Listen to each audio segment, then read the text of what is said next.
अरुण का जरा रुक करते हैं। अरुण, और क्या कुछ जानकारी है, वोटर्स किस तरह वहां पर कितने जल्दी पहुंचेंगे और क्या लग रहा है कि इस बार रिकॉर्ड टूटेगा वहां पर?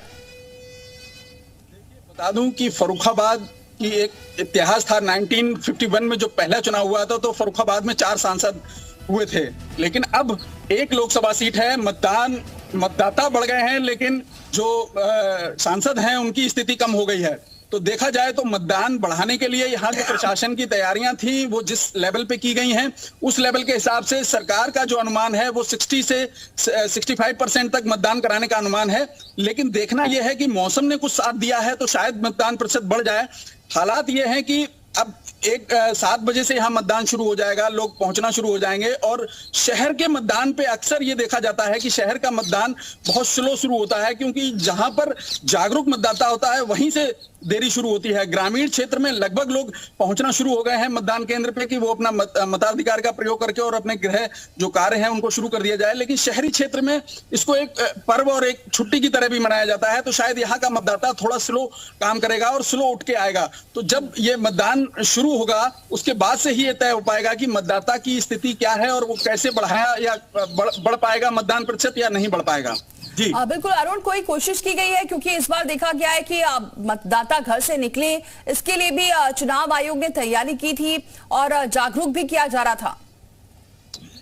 देखिए, बता दूं कि जिस तरीके से जागरूक अभियान चलाया गया वो जागरूकता के तौर पर प्रशासन ने अपनी तैयारियां तो दावे तो ठोके, लेकिन मतदाता को निकालने के लिए इनके पास ऐसी कोई व्यवस्था अलग से नहीं थी जिससे मतदाता स्वयं आकर वोट डाले। हालांकि इन्होंने कई लुभावनी चीजें कही हैं कि बूथ पर ठंडा पानी मिलेगा, छाया की व्यवस्था की जाएगी, मतदाता को लाने के लिए ई रिक्शा का प्रयोग किया जाएगा, मतदाता आए तो उसको ई रिक्शा से लाया ले जाया जाए, 80 वर्ष से ऊपर के लोगों को घर से ही मतदान कर। ठीक है अरुण, बने रहिए हमारे साथ। तो कोशिश की गई है, अब धीरे धीरे तस्वीरें देखने को मिलेंगी जब वोटर्स पहुंचेंगे पोलिंग बूथ पर, तो ये देखना होगा कि कितनी संख्या में कितने जागरूक हैं वोटर्स, अपने वोट का इस्तेमाल करने के लिए पहुंच रहे हैं। राजीव का एक बार फिर से रुक करते हैं। राजीव, और कुछ जानकारी बताइए, किस तरीके की टक्कर है, क्या कुछ मुद्दे हैं इस बार जो हावी रहने वाले हैं जिसको लेकर वोटर्स पहुंचेंगे अपने वोट डालने के लिए? निश्चित तौर पर यहाँ पर इस बार जो मुद्दे हैं, हमेशा विकास की बात जरूर लोग करते रहे, लेकिन अंत में जो है जातीय व्यवस्था और यहाँ पर सांप्रदायिक माहौल के ऊपर हमेशा यहाँ पर वोट पड़ते रहे। तो इस तरीके से यहाँ पर अगर देखा जाए तो दिलचस्प मुकाबला अगर देखा जाए तो जो सपा और कांग्रेस का जो इंडी गठबंधन है और भाजपा के बीच में सीधे है। यहाँ पर इस समय हमारे साथ में एक युवा मतदाता और वरिष्ठ पत्रकार यहाँ पर हमारे साथ में मौजूद हैं, इनसे हम थोड़ी जानकारी लेते हैं। ये अभी पहले से तैयार हो गए हैं और पहला मत डालने के लिए घर से निकले हुए हैं। हमारे साथ में बहराइच के वरिष्ठ पत्रकार हैं अजय शर्मा जी। आइए इनसे कुछ विश्लेषक है और इससे जानकारी लेते हैं कि क्या व्यवस्था है और इनका क्या तर्क है इस बार की। अजय जी, आपका स्वागत है जी मीडिया पर। अजय जी, हम जानना चाहेंगे कि क्या अब जो इस बार चुनाव हो रहा है तो यहाँ का मतदाता इस बार किस मुद्दों पर वोट करेगा? निश्चित तौर से धन्यवाद देना चाहूंगा आपने हमको किया।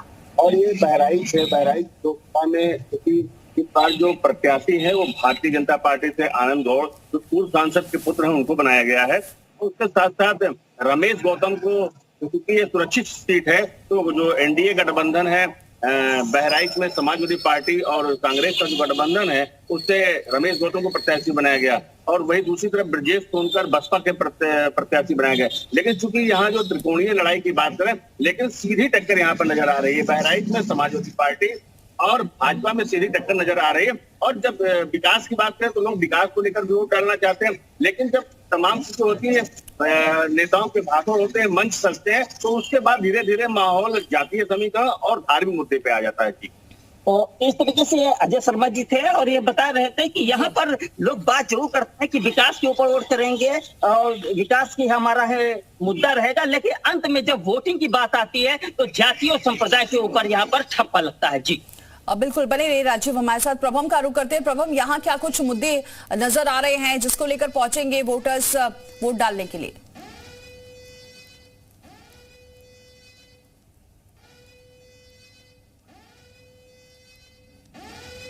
प्रभम, मेरी आवाज आप तक पहुंच रही है? हेलो, क्या आपको आवाज मिल पा रही है? चलिए ठीक है, लौटेंगे आपके पास प्रभम।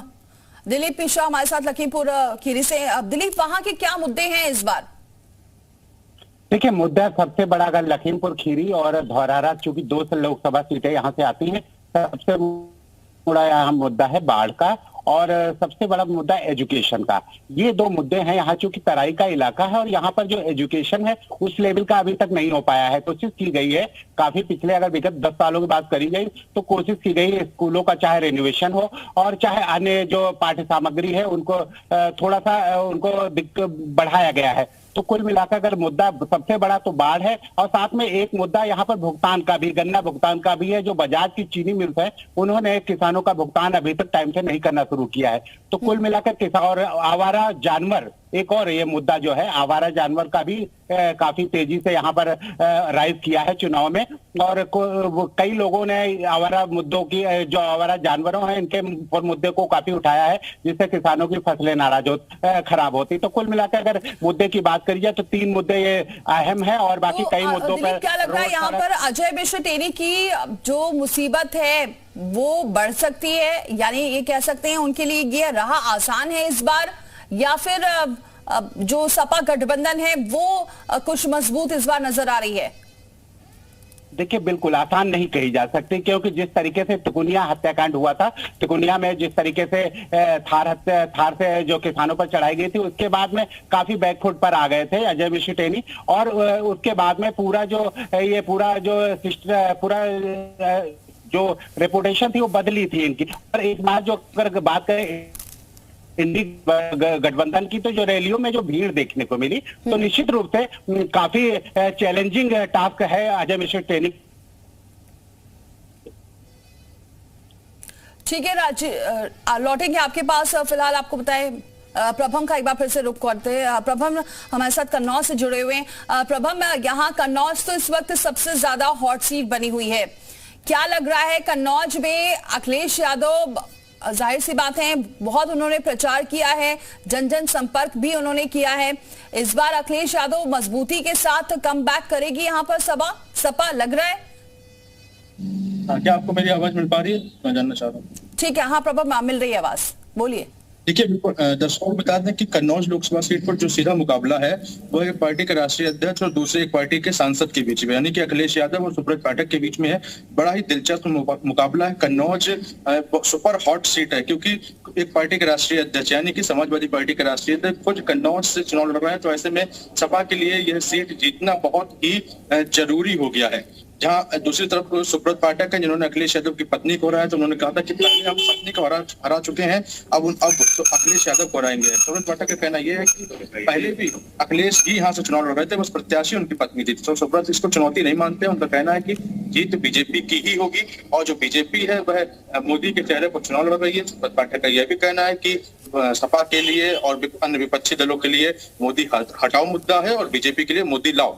तो मोदी के इर्द गिर्द का यह चुनाव है। वही दूसरी तरफ समाजवादी पार्टी की ओर से लगातार अखिलेश यादव की ओर से कहा जा रहा है कि कन्नौज में जनता नफरत की राजनीति को खत्म करेगी। तो देखने को यह होगा कि बड़ा ही दिलचस्प मुकाबला कन्नौज लोकसभा सीट पर है और नतीजे 4 तारीख को जरूर आएंगे। लेकिन मुद्दे क्या है इस बार के कन्नौज में? क्या प्रत्याशी मायने रखते हैं या वाकई वहां की जनता मुद्दों को लेकर पहुंचेगी वोट करने के लिए?